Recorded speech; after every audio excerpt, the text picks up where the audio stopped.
Muy bien. Aquí estoy con la notable presencia de mis queridos amigos Lucas Aravena y Miguel Valdivia, Lucas de Chile y Miguel de Venezuela. Nos hemos reunido porque nos, nos mueve el mismo fin de poder principalmente dar el mensaje para este tiempo final y sobre todo hacer un llamamiento a los jóvenes. Por eso que estamos repasando la lección de la escuela sabática de juveniles, la lección número 11.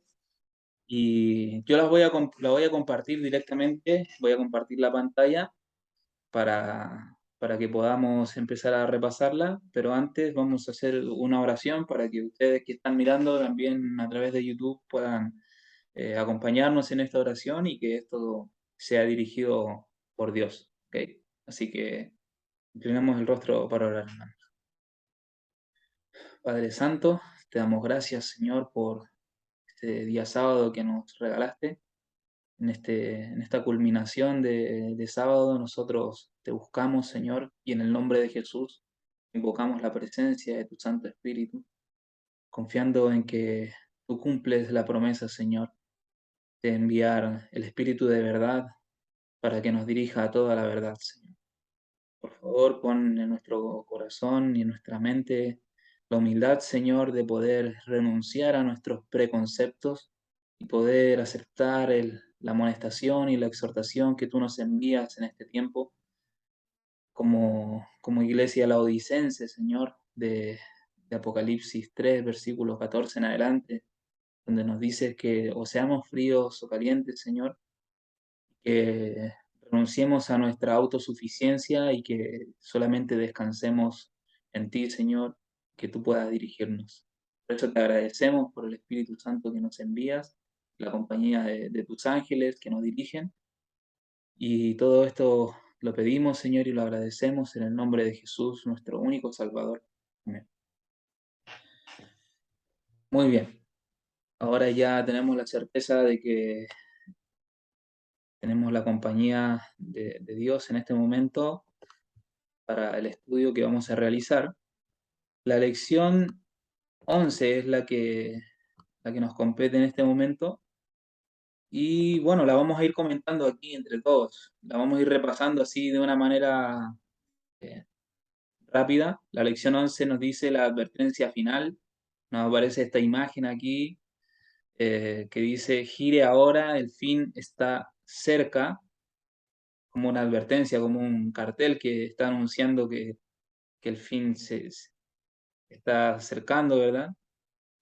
Y bueno, la verdad es muy llamativa la imagen que están poniendo, como queriendo decir algo sin terminar de decirlo en cierta manera.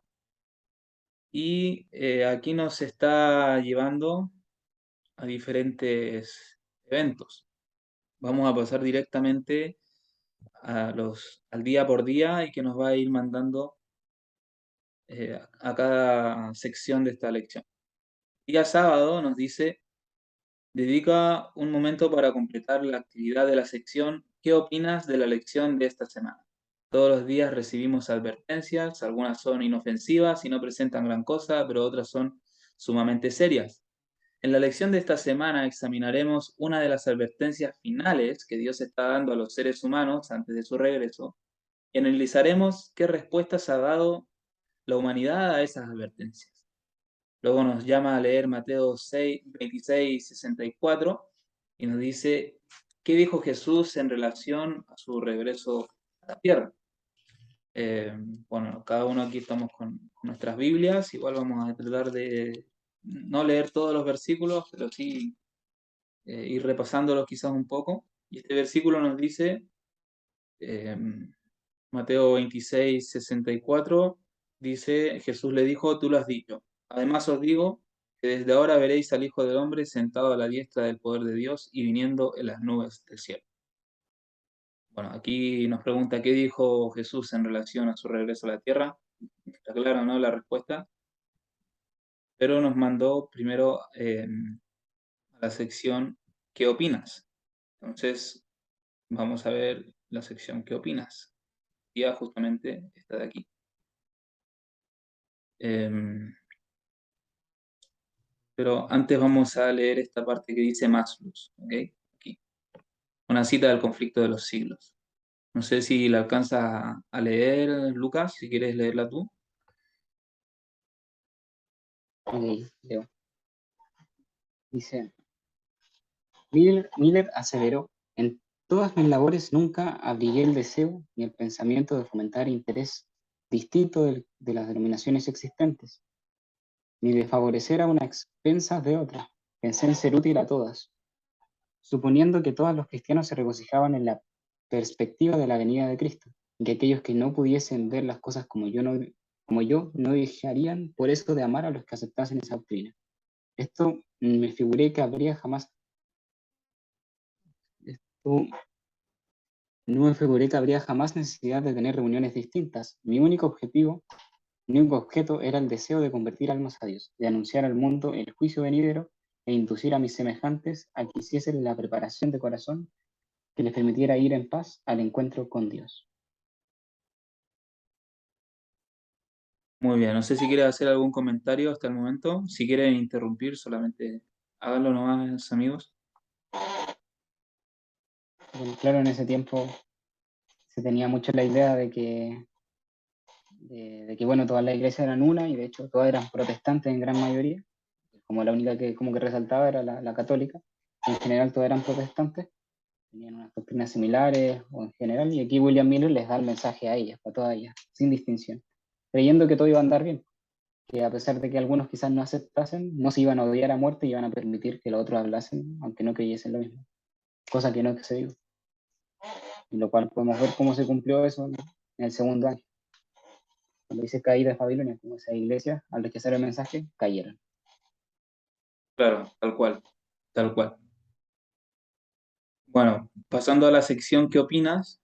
Nos va mencionando diferentes eventos, nos dice que hay diferentes advertencias.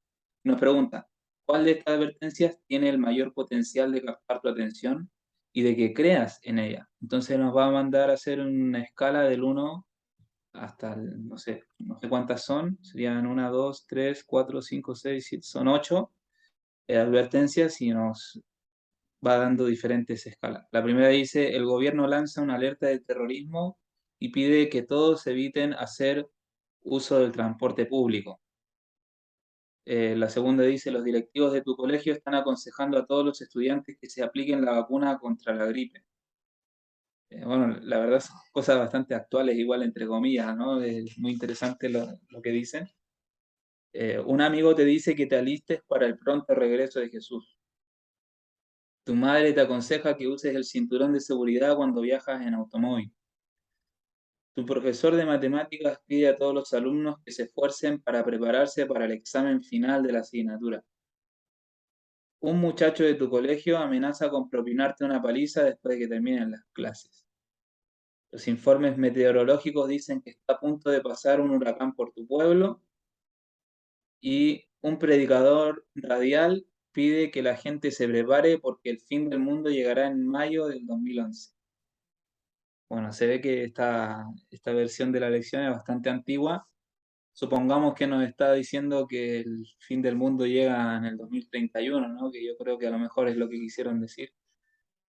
Y bueno, y nos pregunta qué porcentaje de atención le pondrías o si esa declaración tendría un mayor potencial de captar tu atención y de que creas en ella. Y nos pide que analicemos eso y luego nos dice, ¿sabías que el 22 de octubre de 1844 miles de personas en todos Estados Unidos se reunieron para esperar la segunda venida de Cristo durante ese día? Estos creyentes, liderados por la predicación de un bautista llamado Guillermo Miller y convencidos por el estudio concienzudo de las profecías de Daniel y el libro de Apocalipsis, colocaron su fe en un lugar donde todos pudieran verla. Vendieron sus posesiones, renunciaron al mundo, se prepararon para encontrarse con Dios. Aunque se habían equivocado en relación con la fecha de la segunda venida de Cristo, el amor motivado por el Espíritu Santo que sentían por ese acontecimiento ayudó a dar inicio a lo que llegaría a ser la Iglesia Adventista del Séptimo Día. Muy bien, eso yo creo que es de conocimiento público. nos dice el día sábado que analicemos eso, y a la vez también nos manda a leer Mateo 24:36, que yo creo que es un versículo bastante conocido por todos nosotros. Y nos dice qué dijo Jesús en relación al momento de su regreso. Y, y bueno, aquí yo creo que da para hablar bastante, pero bueno, vamos a tratar de resumir este momento. Mateo 24:36, ¿qué nos dijo? Nos dice así: pero del día y la hora nadie sabe, ni aun los ángeles del cielo, sino solo mi Padre. ¿Ok? Y después nos dice: Jesús predijo su regreso y las señales que acompañarán este acontecimiento. También nos advirtió que no buscáramos establecer una fecha específica para el día de su regreso. La verdad, no encuentro ese lugar donde nos advierte que nosotros no busquemos poner fecha. La verdad, no hay una declaración tal, sino que nos dice que el día y la hora nadie lo sabe. ¿Por qué crees que Jesús fue tan específico en relación a ese tema? Bueno, no sé si alguno de ustedes quiere comentar algo antes de pasar a lo siguiente. Miguel, Bueno, que concluyen rápidamente, sí, sí, concluye rápidamente de que esto es como, que bueno, de este texto, que el día y la hora nadie sabe, por tanto no hay que buscar nada, que nadie sabe el día y la hora, y eso se extrapola y se concluye de que el día y la hora se refiere al año, se refiere a cualquier conocimiento de que Cristo está cercano. Y contradiciendo directamente que Cristo dijo que cuando viéramos las señales, por ejemplo, nos menciona la parábola de la higuera, que cuando viéramos que su hoja está tierna y que está floreciendo, sabemos que el verano está cerca. Y así lo equipara con su venida, que cuando veamos las señales de los tiempos vamos a poder saber de que su venida está cerca. Y aquí dice el día y la hora nadie sabe, como interpretando, bueno, de que entonces como nadie sabe no podemos concluir nada sobre ese tiempo, pero si nosotros concluimos rápidamente, estaríamos en abierta contradicción con Marcos 13:32, donde nos agrega un detalle que dice, pero de aquel día y de la hora nadie sabe, ni aun los ángeles que están en el cielo, ni el Hijo, sino solo el Padre. El Hijo, podemos, bueno, teorizar si en ese tiempo sabía o no, pero hoy el Hijo sabe cuándo va a venir. Entonces, ¿cómo podemos interpretar y hacer que ambas posturas calcen? La realidad es que esta cita era puntual para ese tiempo también, pero también hay un error se podría seguir hablando sobre esto, pero no es tan sencillo de llegar y concluir, bueno, entonces no se sabe nada y adiós. La Biblia siempre nos está hablando sobre mensajes de tiempo y al tiempo del fin no nos va a dejar ciegos con respecto a ello. totalmente, totalmente. Eh, no sé si quieres agregar algo, Miguel. Bueno, a lo que dijo Lucas en cuanto a este error de traducción, eh, para saber realmente lo que dijo Cristo en cuanto a eso, porque si nos ponemos a ver, pues entraría en contradicción con otros pasajes bíblicos, como es el que dice de que el Espíritu Santo escudriña todo hasta lo profundo de Dios. Y este texto lo que dice es que nadie lo conoce sino solamente Dios. O sea que el Espíritu Santo tampoco conocería. Pero lo que realmente dice el texto, y Elena de White lo confirma, es que el día y la hora nadie lo va a dar a conocer sino solamente el Padre. Es lo que realmente podríamos ver que da a entender este texto, que por la mala traducción pues se ha dado a otra interpretación. Claro que sí, claro que sí. Y vamos a ir viendo ahora en el material que se da para los maestros. Vamos a ir viendo algunas cosas muy interesantes respecto de este mismo versículo, de esta misma sección. Vamos a ir avanzando paralelamente. No sé si quieres leer un poco acá, Miguel. Ok. Tú me dices hasta cuándo, hasta qué parte. Dale, dale. Desde comienzos y hasta mediados del siglo XIX, empezó a soplar un viento en Estados Unidos y en otras naciones alrededor del mundo. Guillermo Miller, un predicador bautista lleno del Espíritu Santo, viajó por toda la nación advirtiendo a hombres y mujeres acerca del juicio venidero de Dios y rogándoles que se prepararan para encontrarse con su Dios en paz. El movimiento adventista primitivo, como se lo llegó a conocer, tuvo su punto culminante el 22 de octubre de 1844, cuando los creyentes esperaban en sus hogares y en las laderas de las montañas el advenimiento del Salvador.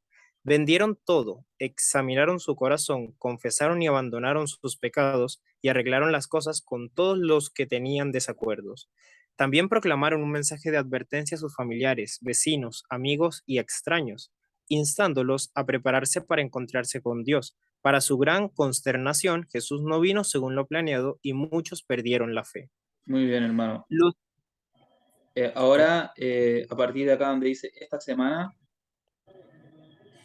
ok, esta semana los alumnos debieran terminar sabiendo que al igual que los mileritas y los primeros adventistas, Dios nos ha confiado un mensaje de advertencia que esboza el reprobado sistema de confusión del mundo. Apocalipsis 14:8. Inherente a este mensaje es el llamado al arrepentimiento y a la preparación para encontrarse con Dios.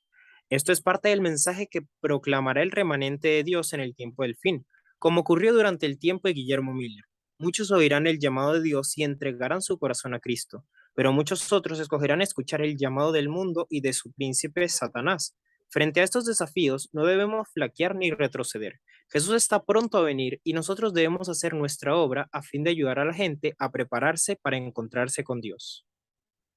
muy bien. Muy bien, dentro de todo lo que está hablando acá es muy cierto, y sobre todo lo que nos dice acá, que al igual que los mileritas y los primeros adventistas, Dios nos ha confiado un mensaje de advertencia. Ahora, ¿cómo puedo dar una advertencia de algo que viene sin decirle cuánto falta para eso, ¿no? Es como decir, eh, no sé, si sigues por esta calle, no sé, vas a encontrarte con un bache, pero no le digo en qué punto de la calle va a estar ese bache. O sea, la persona va a ir, va a ir, va a ir en ese auto y al final no se va a dar cuenta porque, bueno, justamente no le dijimos en cuánta distancia estaría eso. Aquí, bueno, luego nos remite a la sección ¿qué piensas? ¿Ok? De eso lo que habíamos leído al principio sobre Miller, ¿verdad? Y, y bueno, nos habla de todas estas advertencias que recibimos cada día, ¿verdad? Luego nos da una ilustración, y esto es muy interesante para nosotros que conocemos también en cierta manera los acontecimientos que sucedieron acá en este momento en el 2001, y nos dice lo siguiente: el 6 de agosto de 2001, los líderes de los servicios de inteligencia de los Estados Unidos se reunieron en la oficina del entonces presidente George W. Bush para la sesión informativa presidencial del día. Cada día el presidente de los Estados Unidos recibe un importante resumen sobre el desarrollo de las amenazas que tienen el potencial de afectar la seguridad nacional. Esta misma práctica se realiza en otros países. El mencionado día, la sesión informativa presidencial se titulaba Bin Laden se propuso asestar un golpe a los Estados Unidos. Esto es parte de lo que se dijo. Un gobierno clandestino extranjero e informes mediáticos indican que Bin Laden, desde 1997, ha querido llevar a cabo ataques terroristas en los Estados Unidos. Bin Laden dio a entender en entrevistas televisivas estadounidenses en 1997 y en 1998 que sus seguidores seguirían el ejemplo del terrorista del World Trade Center, Ramzi Youssef, e introducirían enfrentamientos en Norteamérica. Si nosotros estudiamos un poco de historia y estudiamos un poco quiénes están a cargo del orden mundial, sabemos que todo esto fue originado por los jesuitas a través de sus poderes, ¿verdad? Orquestado netamente por ellos. Hay mucha literatura y la historia respalda todo esto. Les aconsejo a los que nos están viendo a que lean el libro Los terroristas secretos y van a ver todo esto. Después, pocos párrafos después, el informe observaba: no hemos podido corroborar algunas de las amenazas más sensacionales informadas, como la de un servicio de 1998 que decía que Bin Laden quería secuestrar una aeronave norteamericana para obtener la liberación del Blind Sheikh Omar Abdel Rahman y otros extremistas detenidos por los Estados Unidos. No obstante, la información del FBI desde entonces indica muestras de actividad sospechosa en este país, coherentes con preparativos para secuestros u otros tipos de ataques, incluyendo reciente vigilancia de edificios federales en Nueva York. ¿Qué sucede justamente un día antes del atentado del 11 de septiembre, ¿verdad? Justamente las mismas fuerzas estadounidenses hacen un tipo simulacro de atentado en las Torres Gemelas, y en ese mismo simulacro que se realiza, ellos mismos plantan las bombas que fueron las que derrumbaron el edificios, trayendo tanta muerte, ¿verdad?, sobre ellos. La verdad, bueno, todo esto es algo que muy poca gente conoce, pero aquí nos está hablando acerca de las advertencias que recibieron. La verdad no sé cuál fue el punto de poner en sí justamente este evento, sabiendo lo que significa esto como el comienzo de una de las profecías más importantes en la Biblia. Para nosotros, para nuestro tiempo actual, que sería la profecía de Daniel 11, versículos 40 al 45, que justamente se da inicio acá cuando el rey del sur se levanta contra el rey del norte y después el rey del norte viene y arremete contra el rey del sur. Sabemos que esto fue orquestado como una excusa de Estados Unidos diciendo que desde Medio Oriente los atacarían, y haciendo esto para que ellos pudieran tener una excusa y atacar estos países eh, islámicos, y así poder extraer sus riquezas, su oro, su plata, su petróleo, ¿verdad? Como lo dice la profecía de Daniel. Ahora, es muy importante y muy interesante lo que dice ahora. Dice, Dios nunca inflige un castigo sin advertirnos primero acerca del error de nuestro proceder. De hecho, la Biblia dice que Dios es paciente para con nosotros, no queriendo que ninguno perezca, sino que todos procedan al arrepentimiento. Segunda de Pedro 3:9. Ahora yo le pregunto aquí a mi amigo Lucas, ¿qué dice segunda de Pedro 3:8? Se lo sabemos de memoria, ¿no? Sus amados, no ignores esto. Para el Señor un día es como 1000 años y 1000 años como un día. Sí es. Para el Señor un día es como 1000 años y 1000 años como un día. Y en otras versiones, como la Nueva Traducción Viviente, que yo la tengo aquí en versión Nuevo Testamento, dice, no olvidéis. No dice no ignoréis, dice no olvidéis. O sea, es algo que los judíos lo tenían por sentado, que para el Señor un día es como 1000 años y 1000 años es como un día. Era algo que ellos conocían. Y Pedro se los recuerda justamente al hablar de la segunda venida de Cristo. ¿Por qué es tan importante conocer esto? Eh, no sé si alguno de ustedes quisiera responder esa pregunta.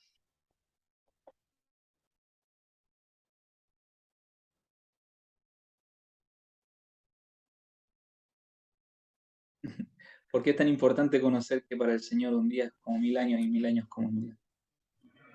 Bueno, eh, porque si nos vamos a las profecías, específicamente la que está en Génesis 1:1, cuando uno ve el original hebreo, te das cuenta que hay una profecía que apunta a que los 6 días de creación equivalían a 6000 años de pecado y luego el milenio en el cielo, vendría Cristo, el final ya de esta historia. Y si tenemos en cuenta esa semana de la creación, un día por 1000 años, 6 días de creación, 6000 años de pecado y finalmente Cristo viene para el milenio en el cielo y ya ahí estaría, por eso habría que recordarlo. Por eso igual todo el contexto también habla de cómo el mundo antiguo fue también destruido por agua y cómo en el pasado te lleva a ese origen, al Génesis básicamente, y en el Génesis encontramos esa profecía. Totalmente, totalmente. El día domingo nos va a hablar de una historia eh, que se encuentra en Mateo 25, que, bueno, la vamos a leer directo de aquí, porque ya la ponen, Mateo 25 del 1 al 13, que es una historia bastante conocida. Eh, bueno, lo voy a invitar a los que lo están viendo, que ustedes mismos también puedan buscarla.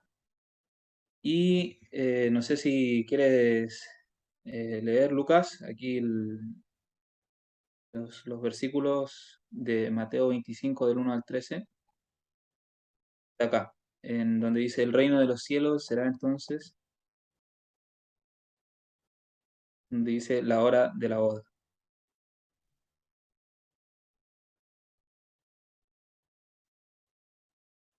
Tienes tu micrófono apagado.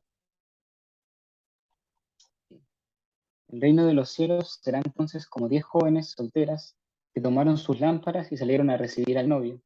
5 de ellas eran insensatas y 5 prudentes. Las insensatas llevaron sus lámparas, pero no se abastecieron de aceite. En cambio, las prudentes llevaron vasijas de aceite junto con sus lámparas. Y como el novio tardaba en llegar, y a todos les dio sueño, se durmieron y a medianoche se oyó un grito: ahí viene el esposo, salgan a recibirle. Entonces todas las jóvenes, se despertaron y se pusieron a preparar sus lámparas. Las insensatas dijeron a las prudentes: denos un poco de su aceite, porque nuestras lámparas se están apagando. No, respondieron estas, porque así no va a alcanzar ni para nosotras ni para ustedes.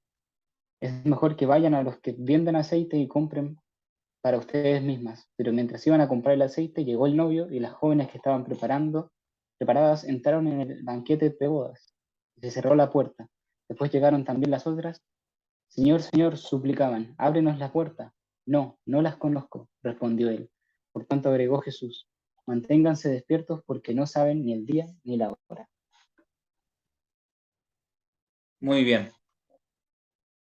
Y bueno, luego nos lleva a Apocalipsis 14, del 6 al 8, que nos dice, en medio del cielo vi volar a otro ángel que tenía el Evangelio eterno para predicarlo a los habitantes de la tierra, a toda nación, tribu, lengua y pueblo, y decía a gran voz, temed a Dios y dadle gloria, porque la hora de su juicio ha llegado.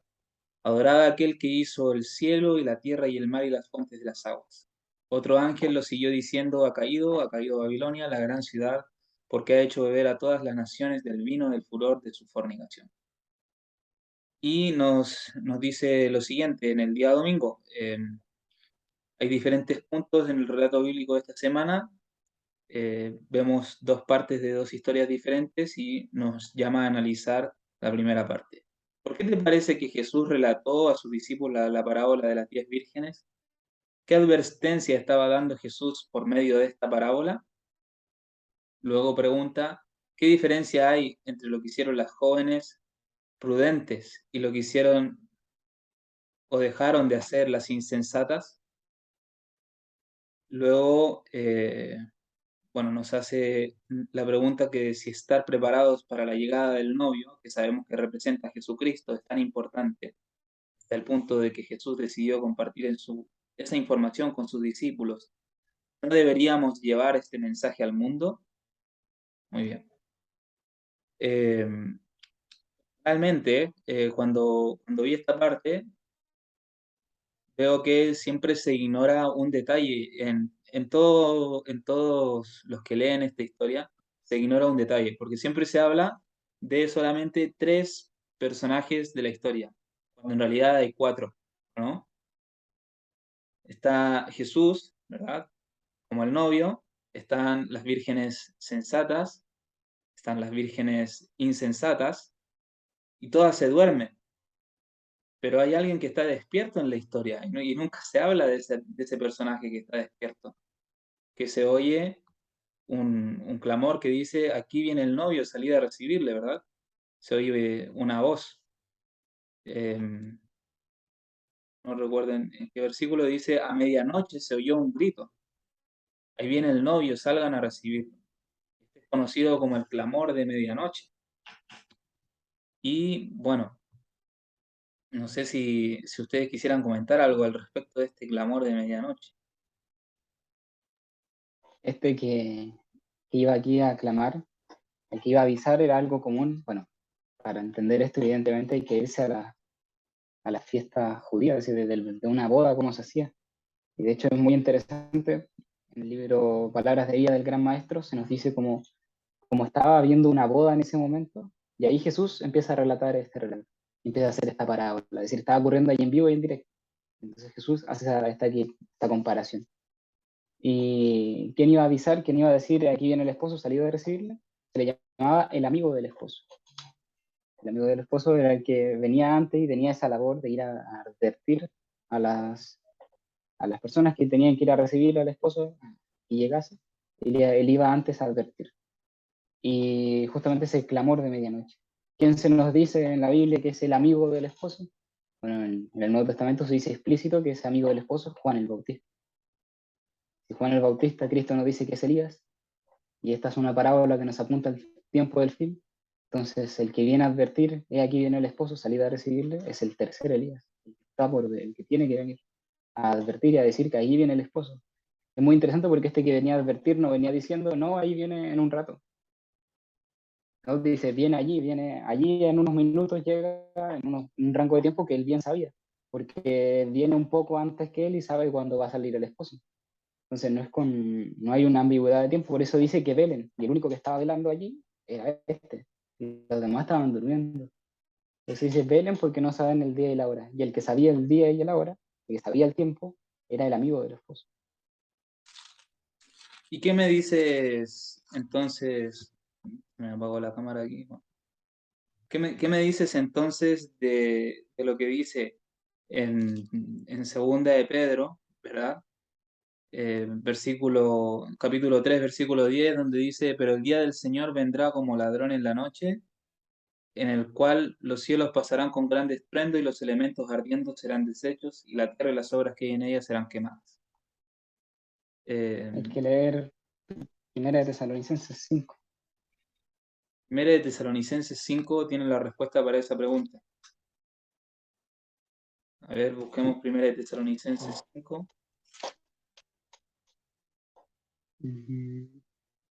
5 versículos, Es el versículo 4.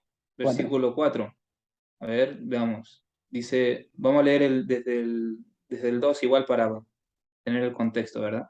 Pues el 1 dice, pero acerca de los tiempos y de las ocasiones, no tenéis necesidad, hermanos, de que yo os escriba, porque vosotros sabéis perfectamente que el día del Señor vendrá así como ladrón en la noche, que cuando digan paz y seguridad, entonces vendrá sobre ellos destrucción repentina, como los dolores a la mujer encinta, y no escaparán. Mas vosotros, hermanos, no estáis en tinieblas para que aquel día os sorprenda como ladrón.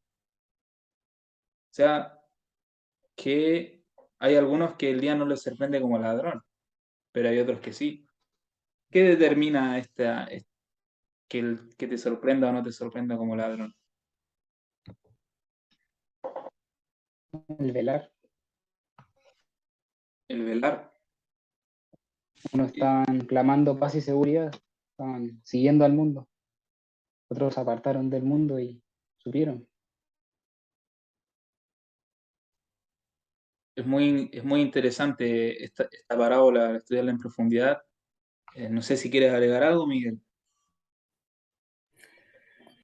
Pues que nada más el nombre de clamor de medianoche, como se aplicó para el tiempo de Guillermo Miller, el movimiento adventista, que implicó dar la fecha del 22 de octubre de 1844 y en ese clamor pues se despertaron las vírgenes que se tenían que despertar y los que no pues fueron desechados. Así también Ellen White en el libro que dijo Lucas de Palabras de Vida del Gran Maestro, nos da Ellen White el concepto de esta parábola con relación a también el tiempo futuro, donde se ha de volver a repetir tanto las vírgenes que van a ver prudentes e insensatas como el clamor de medianoche nuevamente ahí. Claro que sí, totalmente, totalmente. La historia siempre se repite, ¿verdad? Bueno, vamos a saltarnos un poco esta parte bueno, aquí nos está hablando acerca resumiendo en lo que habla de esta parábola, nos dice que la parábola de las 10 vírgenes fue utilizada por Jesús para instar a sus discípulos de entonces y de ahora a estar preparados para su regreso. Sí, y eso es algo indudable, sí, eso es tal cual. Después nos dice, la historia conlleva la dicotomía de que algunos estarán preparados y otros no. Esta es la gran tensión de la vida sobre la tierra mientras esperamos la segunda venida de Jesús. Algunos oirán el llamado de prepararse para encontrarse con su Señor, mientras que otros no. Esta parábola era parte de un impulso central que llevó a los mileritas a proclamar el inminente regreso de Cristo. El llamado, he aquí, viene el novio, salid a recibirlo, era la consigna del movimiento. Ahora, aquí están mezclando a dos personajes diferentes, o sea, los que están despiertos, ¿verdad? O sea, los que están preparados supuestamente y que tienen el aceite extra, pero ellos igual estaban durmiendo, esas vírgenes. Pero aquí nosotros vemos a los que estaban en el movimiento milerita, ellos no estaban durmiendo, ellos estaban despiertos, de hecho ellos eran los que proclamaban este clamor. Y si nosotros vamos más adelante, nos dice, bueno, aquí nos dice lo siguiente también, Dios le ha confiado a su iglesia de los últimos días un mensaje similar. Y eso, claro que sí, es indudable. O sea, ha dado un mensaje similar. En ese momento ellos predicaban un año específico y Dios para este tiempo también sigue dando un mensaje de tiempo. Creyentes adventistas se Sí, decepcionaron cuando Jesús no vino, ¿verdad? Nos dice aquí, y así como los discípulos se decepcionaron cuando el hombre que pensaban que los salvaría de la opresión romana fue crucificado. Después la segunda parte de la historia, de Apocalipsis 14, del mensaje del segundo ángel, representa parte del mensaje que nosotros, los miembros del remanente de Dios de los últimos días, debemos dar.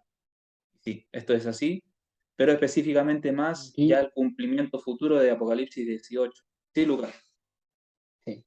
Eso mismo iba a decir que es como que se están olvidando de que, claro, estamos cumpliendo y tenemos que dar Apocalipsis 14 nuevamente, es decir, y el segundo ángel, evidentemente, pero el mensaje del segundo ángel se repite.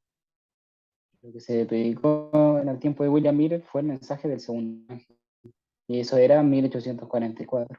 Y lo que dice el segundo ángel se repite en el cuarto. Se repetirá el mismo tipo de mensaje. Listo, vuelve.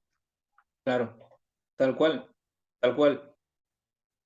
Y aquí nos dice que analicemos el contexto y el trasfondo, según ellos lo cuentan, ¿no? Según lo cuentan aquí el autor de la lección. Y dice, ¿por qué establecieron una fecha? ¿Por qué el movimiento de los creyentes adventistas fijó el 22 de octubre de 1844 como el día cuando Cristo vendría? ¿Cómo pudieron pasar por alto el pasaje que claramente afirma que nadie, ni siquiera Jesús, sabe la fecha exacta del regreso de Cristo?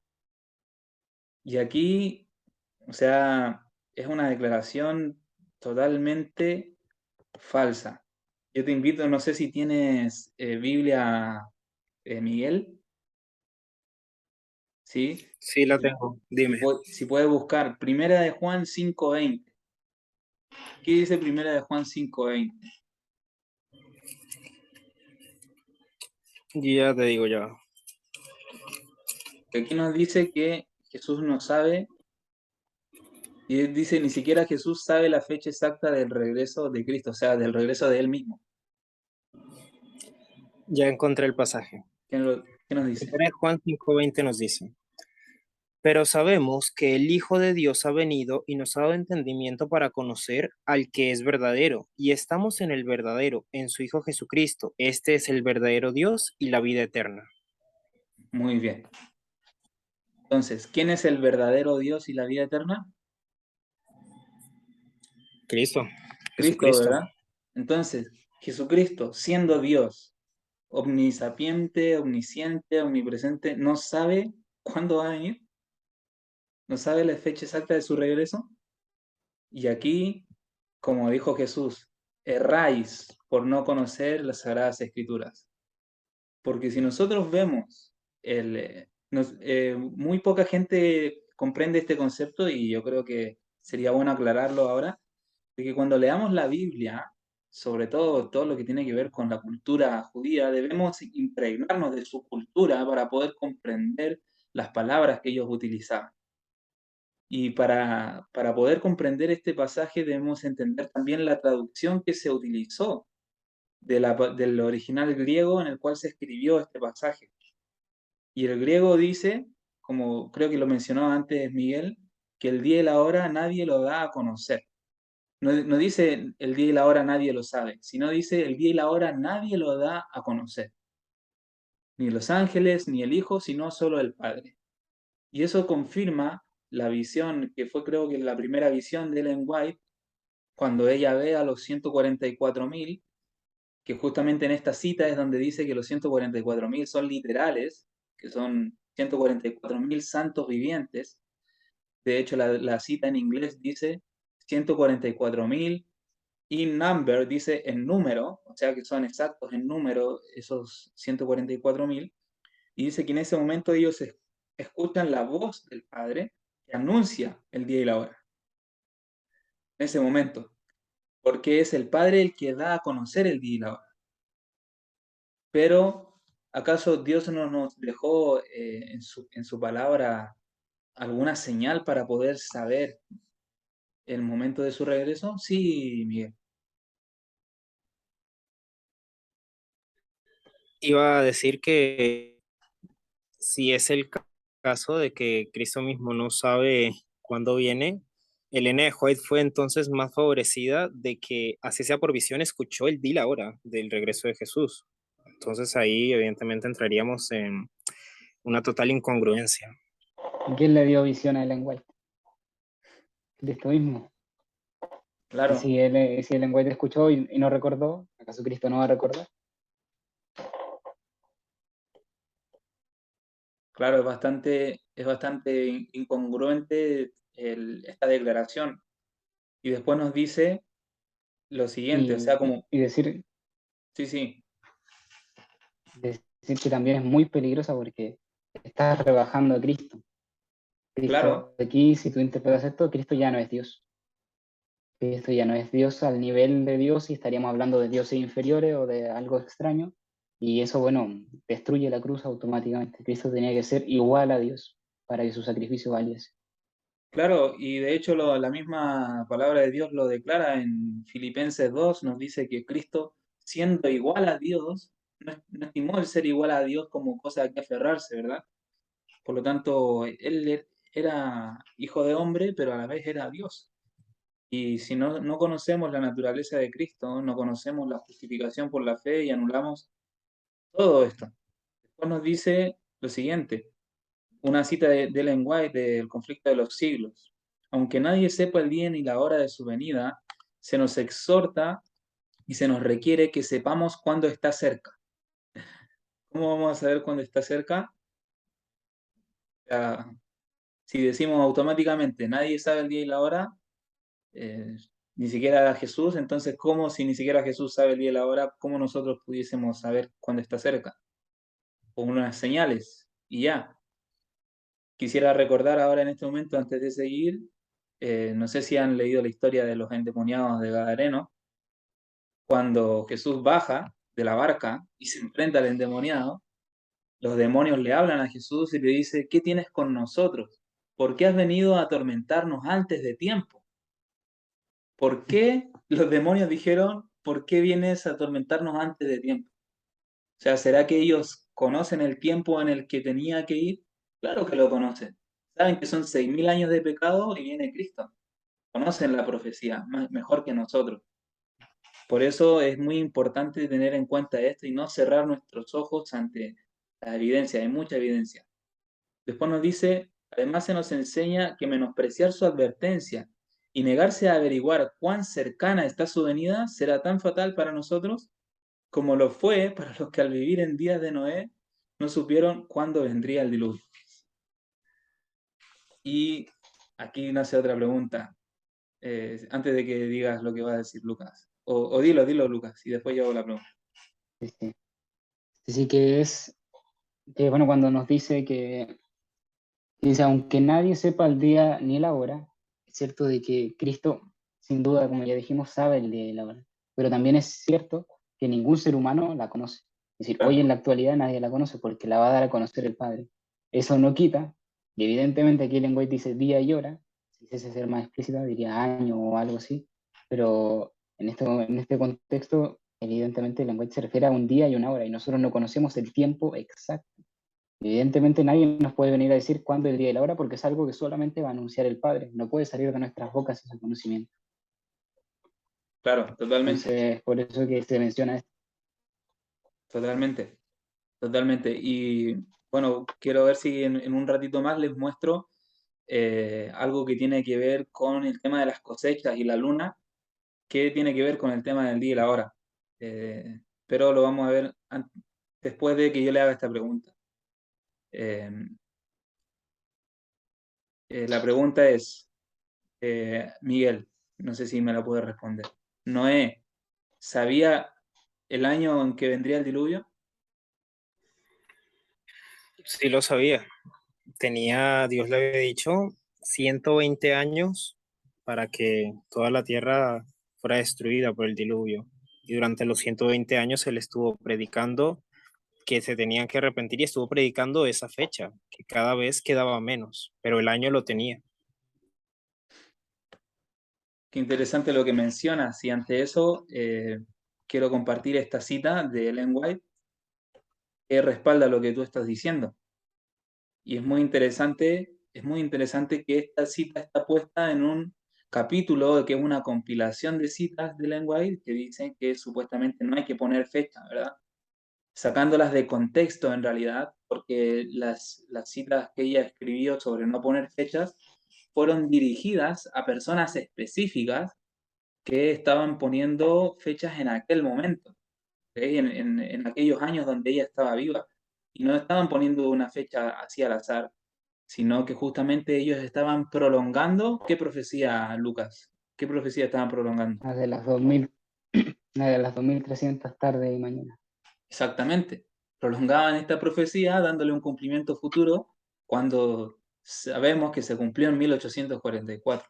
Pero es muy interesante lo que dice. También, Sí, sí, háblanos. también decir antes de leer la cita, que ellos también todas esas citas que están, donde el lenguaje afirma no poner fecha ni año y es muy explícita con respecto a esto, también es porque en ese tiempo estaban completamente fuera de tiempo colocar una fecha.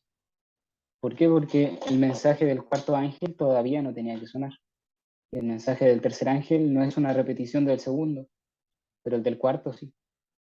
Entonces, Claro. cuando suene, comienza a sonar el cuarto ángel, hay que tener un, un mensaje de tiempo para la segunda venida de Cristo. Y eso hay que conocerlo. En Apocalipsis 18 está y tenemos el contexto y podemos averiguar si eso ya comenzó a sonar o no. Y eso también nosotros lo podemos llegar a saber solamente con conocer cómo opera Dios. Sabemos que Dios siempre anuncia antes de hacer lo que va a hacer. Vamos a ver cómo le anunció a Noé. Incluso 7 días antes de que cayera el diluvio le dijo, de aquí a 7 días voy a hacer llover sobre la tierra. Le anunció el día y la hora en su momento. Pero antes también le dijo el año. A, a Jonás también le dijo, ¿no? 40 días y él predicó una fecha para la destrucción. Ujú. Antes de los juicios de Dios, siempre hay una fecha. La primera venida de Cristo fue anunciada por una fecha. Entonces, llegar a pensar y llegar a la conclusión de que siempre Dios actuó de una manera y la Biblia nos dice que Dios no cambia, ni hay sombra de variación en él. Que en un momento nosotros lleguemos a pensar, no, pero para la último, el evento más importante, no hay un año establecido, sino que está oculto ante nosotros. Es totalmente contrario al carácter de Dios, que nos dice que no quiere que ninguno perezca, sino que todos procedan al arrepentimiento. Y es por eso que no debemos ignorar que para el Señor un día es como 1000 años y 1000 años como un día. Miguel, ¿tú alcanzas a ver bien la cita o se te ve muy pequeña la letra? No, sí, puedo leerla. Muy bien. Es desde donde está marcado hacia abajo. Ok. En el tiempo de Noé, los habitantes del mundo se burlaban de lo que llamaban los temores y presentimientos supersticiosos del predicador de la justicia. Se lo denunciaba como un visionario fanático y alarmista. Mas como los días de Noé, así será la venida del Hijo del Hombre. Mateo 24:37. Los hombres rechazarán en nuestra época el solemne mensaje de amonestación como lo rechazaron en el tiempo de Noé. Se referían a esos falsos maestros que predijeron el acontecimiento y citaron la fecha definida y dirán que no tenían más fe en nuestra advertencia que en la de ellos. Tal es la actitud del mundo hoy. La incredulidad está muy difundida y la predicación de la venida de Cristo es asunto de burla y ridículo. Esto contribuye a que sea tanto más esencial que los que creen en la verdad presente manifiesten su fe por sus obras. deben ser santificados por la verdad que profesan creer, porque son en verdad sabor de vida para vida o de muerte para muerte. Muy bien. Muy interesante. Yo creo que también te llamó la atención lo mismo que a mí ahí en la mitad de la cita, ¿verdad? Donde nos dice aquí que en nuestra época los hombres van a rechazar el mensaje de amonestación, como en el tiempo de Noé, y dice que harán referencia a aquellos que predijeron la fecha definida. Podemos hablar de Miller acá, ¿no? Y a tantos otros que después pusieron fecha, eh, y que dirán que no tienen más fe en nuestra advertencia que la de ellos, y que dice que ese es el mensaje de amonestación. El mensaje de amonestación nos está diciendo que es una fecha. Tal es la actitud del mundo hoy. Y es muy interesante la cita siguiente. Dice que Noé predicó a sus contemporáneos que Dios les daría 120 años en los cuales podrían arrepentirse de sus pecados y hallar refugio en el arca. Noé predicó una fecha, pero esa predicación de fecha iba acompañada de un llamado al arrepentimiento. Y esa es la importancia, y esa es la diferencia entre tan solo decir una fecha porque sí y en anunciar verdaderamente el arrepentimiento y predicar sobre el arrepentimiento, como Juan el Bautista, ¿verdad? Que decía hacer frutos dignos de arrepentimiento. Y aquí nos dice, pero ellos rechazaron la misericordiosa invitación. Les fue concedido abundante tiempo para apartarse de sus pecados, vencer sus malas costumbres y adquirir un carácter justo. Pero la inclinación al pecado, aunque débil al principio en muchos, se fortaleció por la repetida participación en el pecado y los precipitó a una ruina irreparable. La misericordiosa amonestación de Dios fue rechazada con mofas, burlas y ridículo, y ellos fueron dejados en tinieblas para seguir el curso de su corazón pecaminoso, que su corazón pecaminoso había escogido. Pero su incredulidad no impidió que se cumpliese el acontecimiento predicho. Llegó y grande fue la ira de Dios, que se apreció en la ruina general. Se burlaban de este predicador que decían que era un alarmista y un supersticioso, ¿sí? Un fanático, pero que en realidad eso no evitó que sucediera lo que sucedió en el día y en el año en el que él predicó que iba a suceder. No sé si alguno de ustedes quiere comentar algo.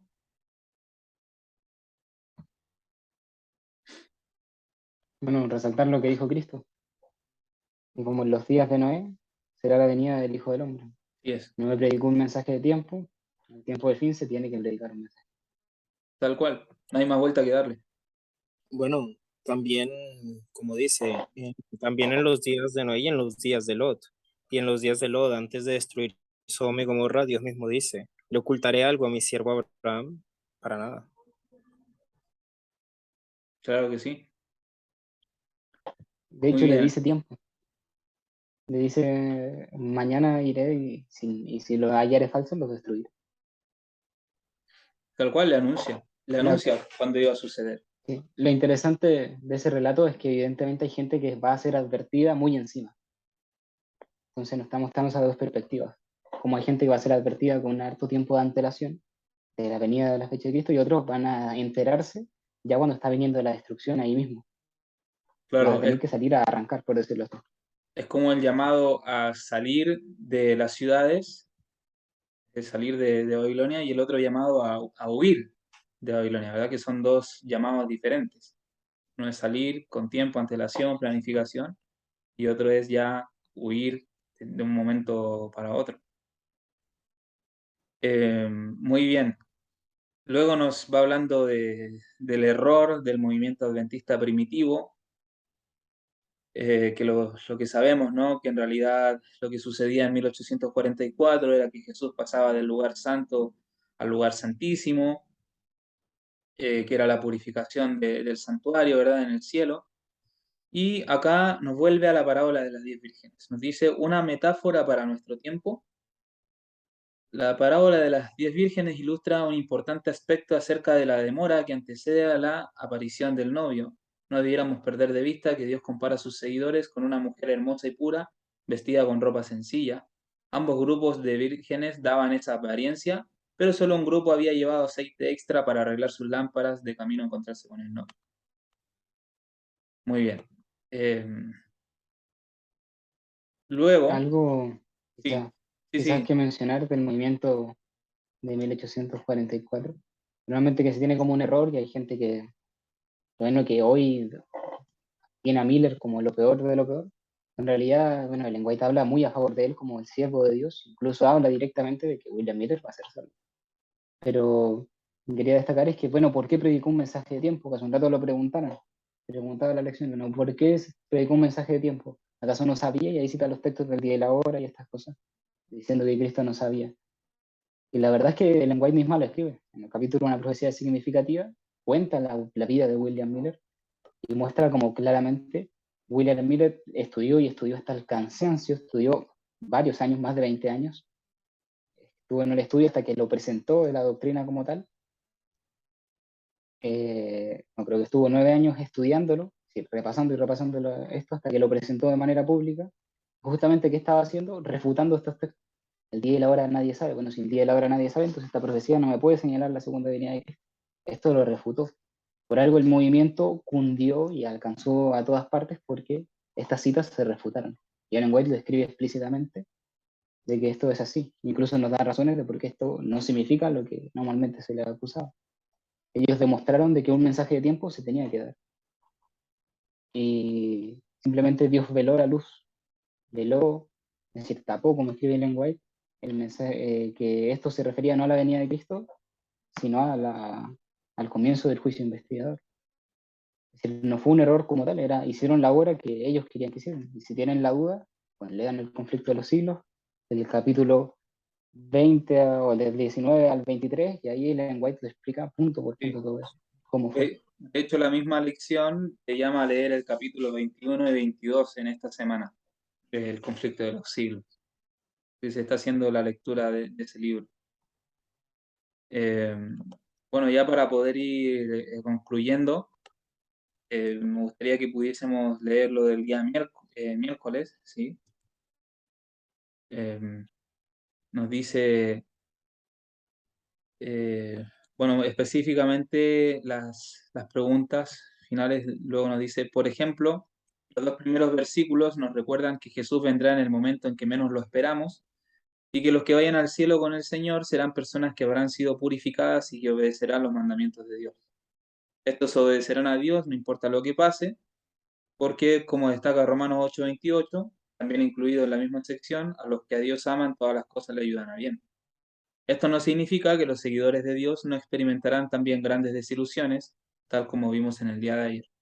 Comparte brevemente qué habrías hecho si hubieras sido seguidor de Guillermo Miller y hubieras pasado por el momento de gran chasco. ¿Seguirías creyendo en Dios? Bueno, y luego nos dice, lee 2 de Corintios 4, 8 y 9, ¿de qué manera respondió el apóstol Pablo a los dolorosos actos de rechazo que se vio obligado a experimentar? Bueno, la verdad es como que todo el tiempo va desviando un poco lo que quieren decir, pero no lo dicen en sí. em, para... Sí, y entremezcla cosas, evidentemente. Sí, Porque, sí, bueno, dice aquí que vendrá el momento que menos esperamos. Bueno, la venida de Cristo no va a venir en un momento que no esperemos. Porque, bueno, leímos la cita de Tesalonicenses, como dice que a nosotros no nos sorprende. Pero entonces, ¿en qué nos va a sorprender? Porque este texto también se tiene que cumplir. Pues en el claro, tema del juicio de los vivos. Cuando viene nuestro juicio personal, nadie lo va a conocer. Algo que no podemos saber exactamente, bueno, va a ser tal día, ¿no? Algo que está completamente en nuestra ignorancia. Y la Biblia cuando habla del juicio, habla como que Cristo está viniendo, como una venida. La entendemos, ¿no? Pero a eso se refiere, de que cuando Cristo viene a juicio, como si Él viniese hacia nosotros. En ese momento nos juzga. Vamos a ver cuando viene hacia nosotros para juzgarnos, pues en caso personal no vamos a saber. Vamos a estar en completa ignorancia con respecto a eso. Por claro, eso nos va a sorprender. Y la importancia de velar. claro, totalmente. De cierta manera, el error que hubo en la iglesia, en los adventistas al principio, que podríamos decir que hubo la confusión entre la venida de Cristo y su paso al lugar santísimo para comenzar el juicio expiatorio. Es la misma confusión que hay actualmente, de que las citas que dicen que no hay fecha para el segundo regreso de Cristo, realmente muchas, y en todo esto lo que está diciendo Lucas, se aplican para el juicio de los vivos y no para el segundo regreso, del cual pues sí podemos saber y la Biblia nos manda a estar activos en eso. En Totalmente. ese tiempo, cuando se ponían fechas, no solo se ponían fecha a la segunda venida de Cristo, se le ponía fecha al tiempo de gracia, a cuando era, no sé, el fuerte pregón o el comienzo del juicio de los vivos, y todo eso el lenguaje dice que no tenemos que poner fecha, que no hay luz sobre eso, y especialmente en el tema del juicio de los vivos. Ahí tiene que haber una ignorancia, no podemos saber ese tiempo porque sí se puede caer en una excusa, no es válida, pero sigue siendo una excusa que podría tomar el hombre, bueno, me arrepiento cuando sea el juicio de los vivos, ahí no van a juzgar a mí.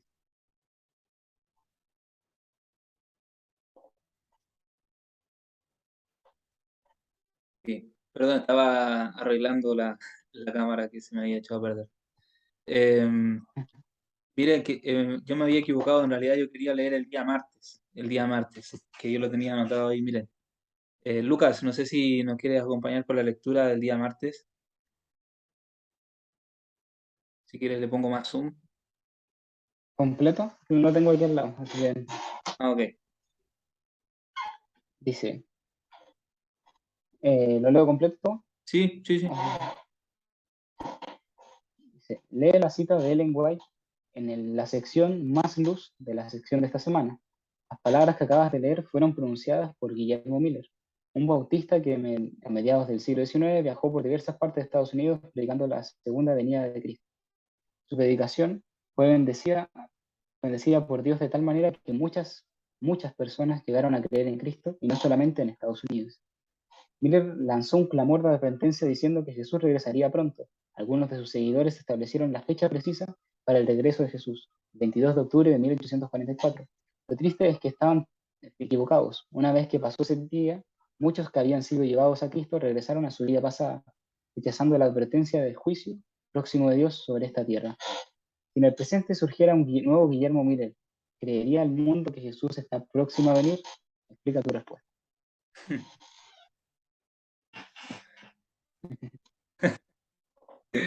Bueno, Bueno, yo diría que lean El hombre de la escobilla. el hombre de la escobilla, la visión Decía, de Miller, ¿no? Es un sueño de Miller, ¿sí? sí, el El hombre primero de la escrito escobilla. está. En primeros escritos. Sí. A mí me llamó la atención que aquí dice que Miller predicaba la segunda venida de Cristo, pero que sus seguidores establecieron la fecha precisa para el regreso de Jesús, el 22 de octubre de 1844. En cierta manera, tiene parte de verdad, pero Miller también predicaba una fecha. Miller hablaba de 1843, porque él había contado el año cero, ¿verdad? Sabemos que desde el 1 antes de Cristo al 1 después de Cristo no hay año cero, sino que pasa directamente. Entonces, por eso él le dio el cálculo hasta 1843 y él Que predicaba esa fecha. ellos predicaron tres fechas. Predicaron primero 1843 y después se dieron cuenta del error del año cero. Bueno, sí, sí, me puedo equivocar, pero después 1844 creyendo que era en primavera. Sí, Luego se dan cuenta de que no era primavera, sino que era otoño. tal cual, tal Y cual.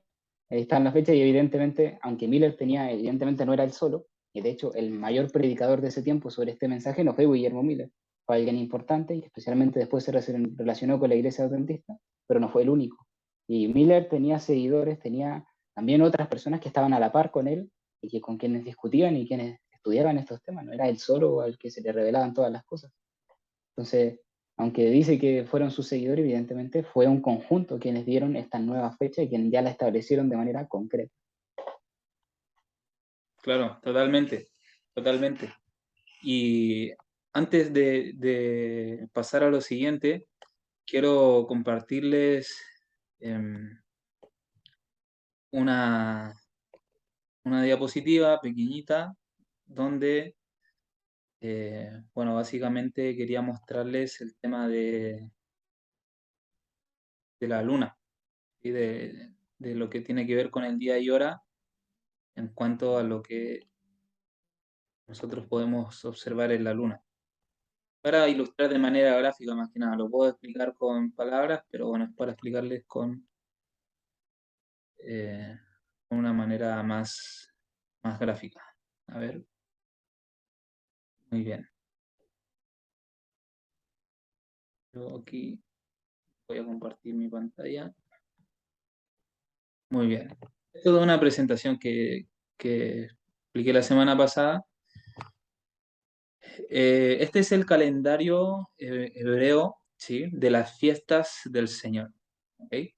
Aquí en este calendario nosotros tenemos que entender lo siguiente, es que hay varias cosas que influyen en el comienzo del año nuevo, del año judío, por así decirlo, el año hebreo, que se determinaba en base a las cosechas, ¿sí?, en base a los cultivos, específicamente el cultivo de la cebada, era el que daba el inicio del año. Cuando la cebada estaba en el punto Aviv, ¿sí?, como en el mes de Aviv, por eso se llama Aviv, porque se observaba la cebada que tenía que estar en ese punto Aviv, que es un punto en el cual está tierno, ¿verdad? Está brillante, y a la vez también, una vez estando la cebada en este punto, y apareciese en el cielo la luna nueva, esta luna que está recién saliendo, ese mismo día era el cual se pronunciaba como primer día del año. Ese era el primer día del año. Por lo tanto, si yo te preguntara, ahora yo le preguntara a un judío, ¿qué día cae el año nuevo judío para el 2024? Me va a decir, nadie sabe el día ni la hora. ¿Por qué? Porque justamente se ve en el mismo día, se ve la luna y se ve la cebada. También, al final del mes, el ciclo lunar dura solo 28 días, como vemos acá, tenemos las fases de la luna, y el día 1 es donde se ve esa uñita, ¿verdad? Esa primera luna que aparece. Pasa todo el ciclo y al día 28 se acaba este ciclo lunar y hay un tramo lunar no visible que es entre 24 a 48 horas. Es relativo. Y ese tiempo es de incertidumbre. Por lo tanto, nadie sabe el día ni la hora en que va a aparecer la luna nueva. Y es por eso que no puedo determinar yo, por ejemplo, en el mes de Aviv, y decirle, ¿qué día va a caer el 14 de Sivan? No me pueden decir porque tienen que esperar a que llegue el primer día de Sivan para recién determinar el día y la hora específico. Y esto es muy importante para comprender el tema de la segunda venida de Cristo que será en la fiesta de Sukkot, en tabernáculos. Y bueno, justamente ellos ven la cebada, ¿sí?, para comenzar el año. Y acá tenemos, bueno, esta es una imagen que se ve bastante borrosa, de un judío caraíta que estableció este calendario, que sería el original que utilizaban los judíos del tiempo de Jesús, y él explica cómo se tergiversó ese mismo calendario en base a los mismos fariseos que fueron expulsados de la sinagoga y que trataron de extraviar a la gente en cuanto a conocer el día o el año específico en el cual estaban transcurriendo. Si bien es cierto, este calendario tiene un pequeño error de 2 años, ¿sí? Pero sí es muy cierta mucha información que se explica aquí, justamente en base a la cebada. Si ustedes ven la cebada, la luna, que tenía que ver justamente con eso. Bueno, acá se explica más o menos el tema del ciclo lunar, leyendo de derecha a izquierda, ¿sí? Sale la primera luna, que es el día y la hora que nadie sabe. Bueno, aquí está más grande, es la misma imagen que le había mostrado anteriormente. Solamente para explicar ese concepto de día y hora y de comienzo de los tiempos, para identificar los tiempos. Bueno, ya para terminar con esto, para no extendernos demasiado, quisiera eh, poder leer de la lección de maestros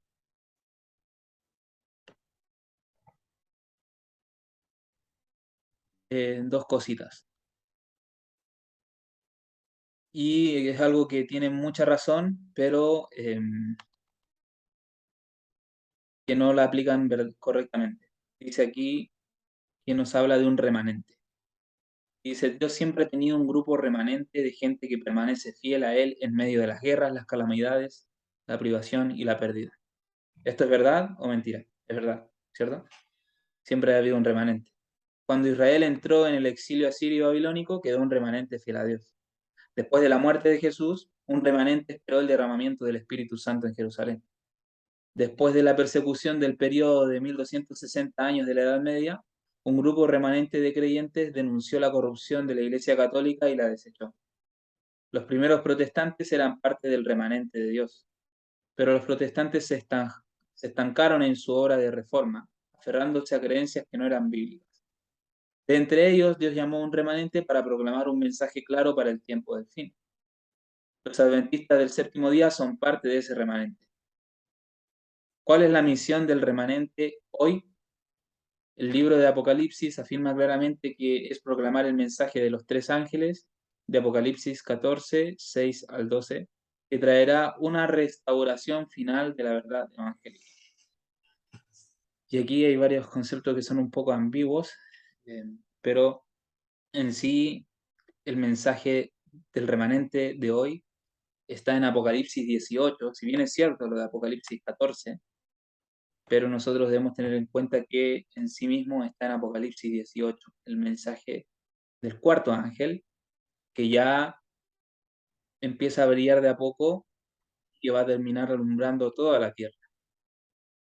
Y bueno, no sé si... Sí, hay que, hay que decir que en esto de Apocalipsis, bueno, 14, que sería el mensaje del tercer ángel, normalmente la iglesia adventista, bueno, se queda ahí. El mensaje de Apocalipsis 18 se deja, bueno, como muy para el final, pero lo cierto es que hubo una mezcla, es decir, el lenguaje misma juega entre los dos, como está hablando el tercer ángel, pero cita Apocalipsis 18. Y eso tenemos que tenerlo en cuenta, que cuando el mensaje del tercer ángel es el último que se va a dar a la tierra, sí es cierto, pero la obra final, cuando es ese último mensaje, la última fuerza del mensaje del tercer ángel, es el cuarto ángel. Y el lenguaje los equipara, dice que así como fue para el mensaje del primer ángel, el segundo ángel, al final el mensaje del cuarto ángel va a ser, es decir, cuando la última fuerza para el mensaje del tercer ángel va a ser el cuarto ángel. Por eso hace esa mezcla. Y al final son el mismo mensaje, pero el Apocalipsis 18 es la clave del mensaje. Es la última luz que se agrega y es el último ángel. Y Es, Sí, Miguel. como dice Lucas, es una fuerza a los primeros tres mensajes, porque si nos quedamos solamente con los primeros tres ángeles de mensaje, pues realmente para este tiempo no vamos a poder hacer nada, no vamos a poder despertar.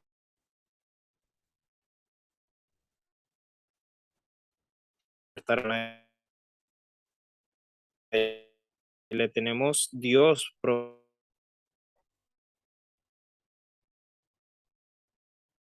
Se te está cortando un poco, parece. ¿O soy solo yo? para no, ese mensaje, agregar más luz. Sí, se te ¿Se cortó un cortó? poco, Miguel, mientras hablabas. Si nos puedes repetir. Ok. Estaba diciendo que, como decía Lucas, ese cuarto ángel le da más fuerza a los primeros tres mensajes, porque si nos quedamos nada más con esos primeros tres mensajes, pues la verdad no vamos a poder hacer mucho para la época de hoy actualmente, como dice la pregunta que acabas de leer, porque los mensajes comenzaron en los tiempos de los pioneros y era la verdad presente para ese tiempo, lo que está despertando a la gente en ese tiempo, pero para nuestro tiempo que ha pasado más cosas y realmente más gente está más renuente a aceptar la verdad y está más cegada, pues lo que necesitamos es una fortaleza mayor que despierte a estas personas. Y eso solo puede ser con el mensaje que Dios envía en Apocalipsis 18, el cuarto ángel da luz a esos tres primeros mensajes, pero los potencia más.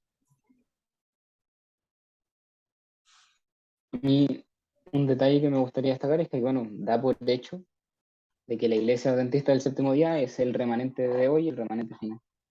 Y bueno, que en cierto sentido no es falso, pero así como han salido remanentes de cada uno de estos, si uno se fija en cada uno de los mensajes, cada uno de los mensajes de los ángeles, siempre salió un remanente cuando se agregó el otro ángel.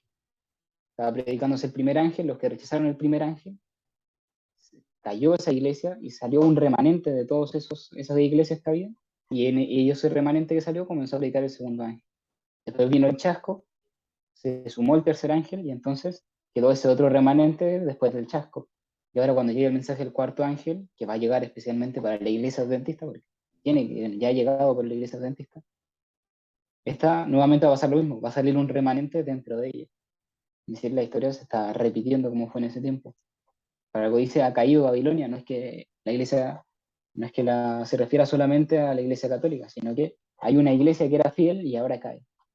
Y la iglesia que cae es la iglesia adventista. El lenguaje habla de esa iglesia militante y esa iglesia triunfante. Hay una iglesia que está, bueno, triunfo como en su sensatez como militante, creyendo que va a ser salva por sí misma, pero luego tiene que salir de él un remanente que va a ser la iglesia triunfante. O sea, ¿cuál es la misión del remanente para el tiempo de hoy? Bueno, salir de donde no se está predicando lo que se tiene que predicar. Sí, sí, totalmente.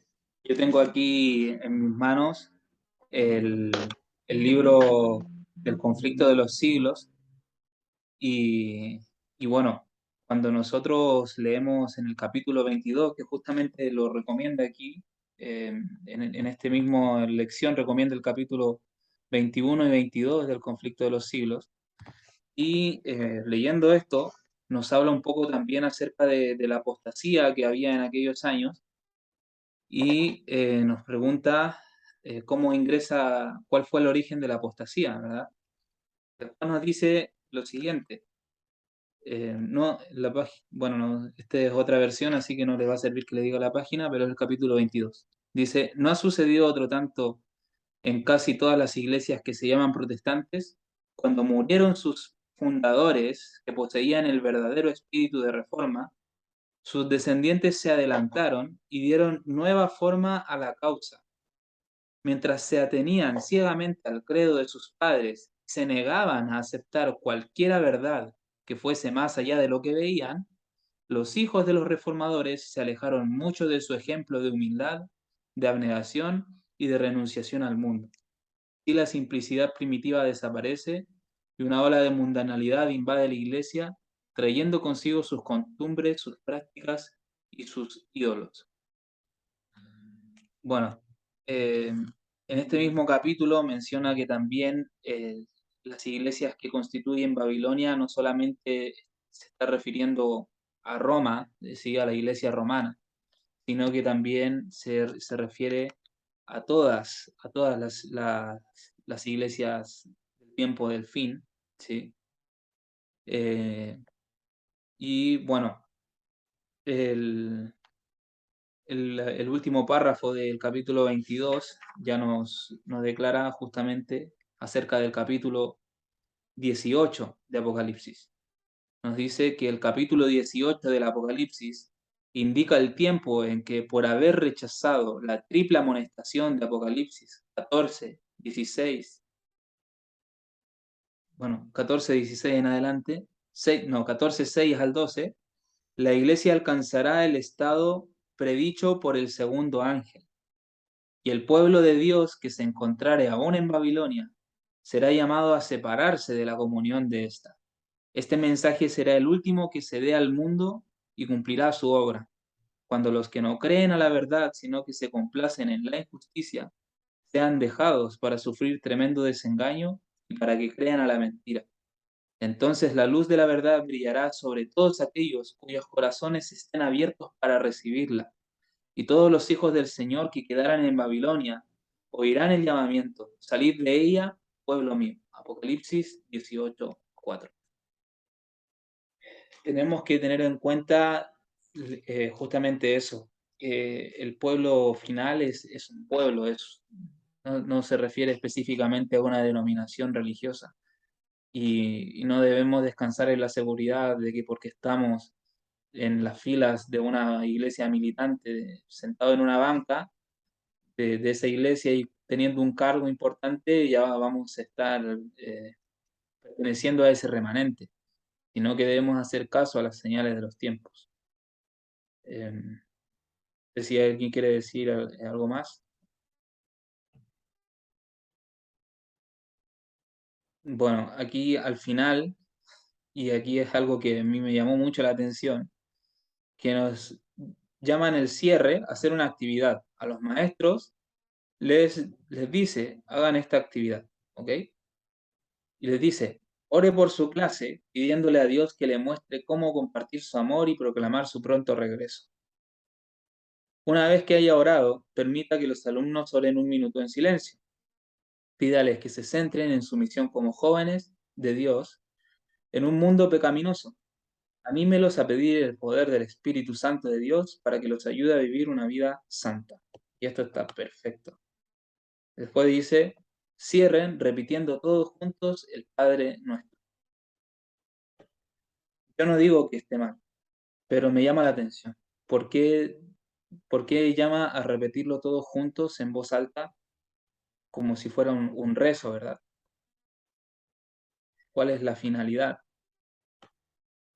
Sabemos que no hay nada malo en esta oración porque la enseñó Jesús, pero esta oración, Elena de White, en el libro de la oración, en el capítulo 30, si no me equivoco, 31, explica justamente cuál es el objetivo de esta oración, que tiene un trasfondo mucho mayor.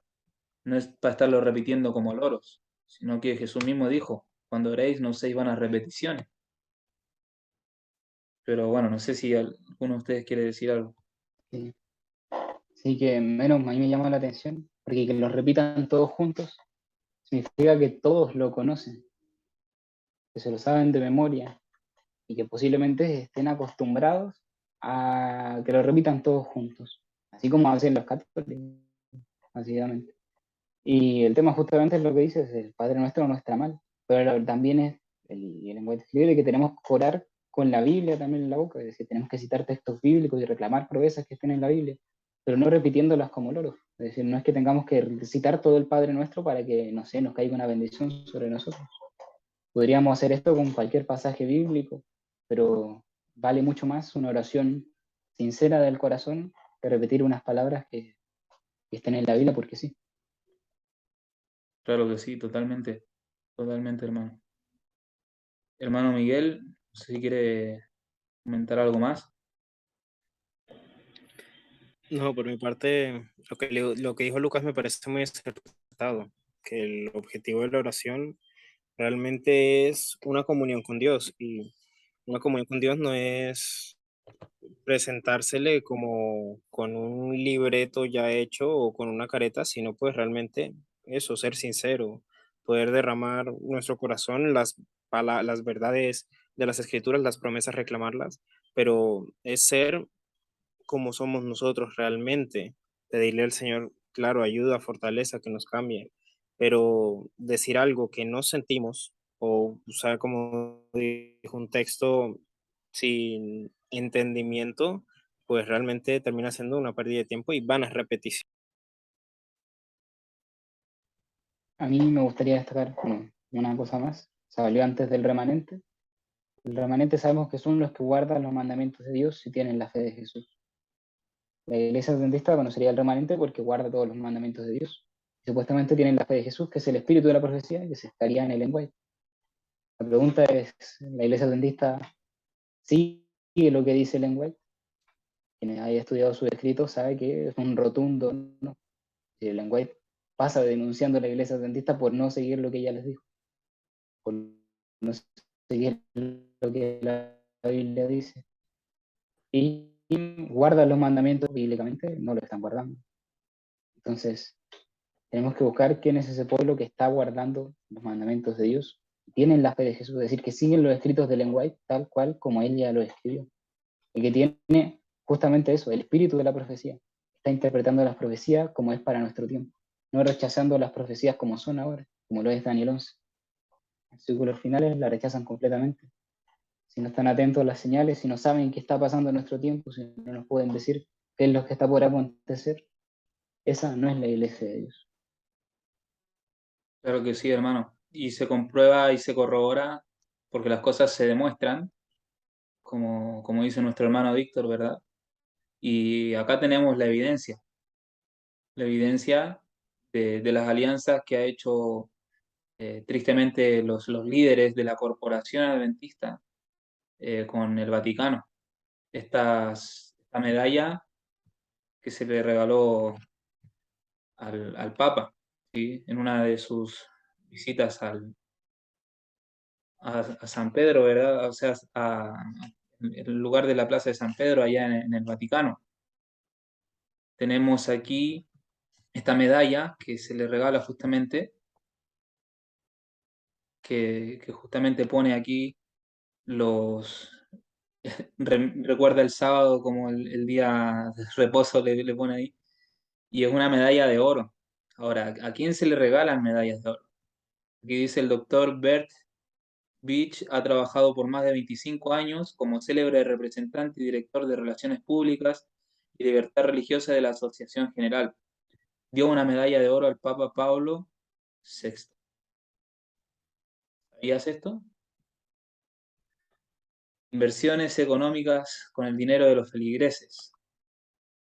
En 1987 había un promedio de 550 millones de dólares invertidos en mejoramientos modernos, como le llama la hermana White. Esta información fue publicada por la misma Conferencia General por parte de su tesorero, Don Gilbert, en la página Biblical Research Institute. Bueno, este reporte ya se bajó de internet, ya saben quién bajó ese reporte, ¿no? Pero estuvo en su momento en la red y justamente explicaba esto que está acá. Inversiones en Burger King, en McDonald's, en Microsoft, Mart.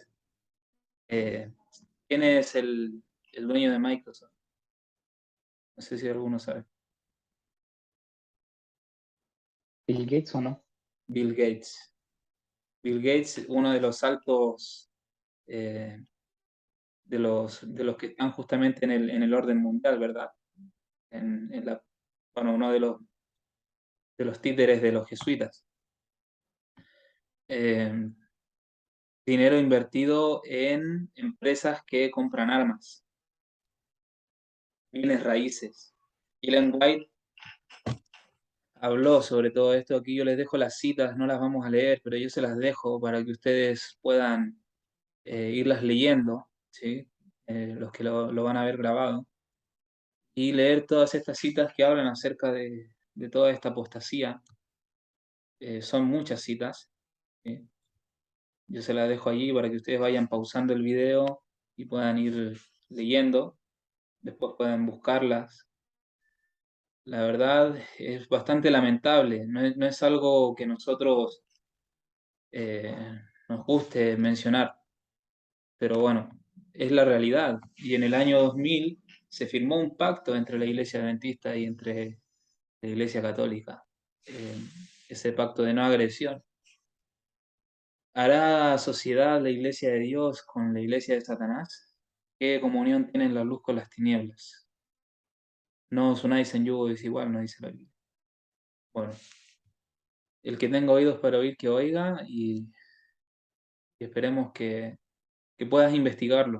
Busca la dirección del Espíritu Santo, busca la palabra de Dios y atente solamente a lo que Dios diga, al escrito está.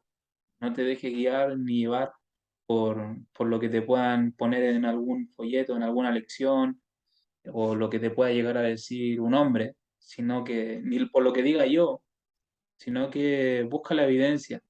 Por el peso de las evidencias debemos creer y tomar una decisión. Estamos a las puertas del reino eterno y no hay tiempo que perder. Así que eso es todo por mi parte. Bueno, no sé si Lucas nos quiere guiar en una oración para terminar. Ok. Inclinemos el rostro por orar. Bendito Padre Celestial, Señor. Agradecemos, Señor, por este momento en el que pudimos repasar esta lección. Pedimos, Señor, que las verdades, Señor, y las luces, Señor, que podemos ver en este momento puedan alumbrarnos, Señor, puedan guiarnos, Señor, a toda la verdad, a discernir en qué momento estamos viviendo, a discernir cuándo es tu venida, a ver si podemos conocer tu venida, que es una pregunta seria y que debemos resolver.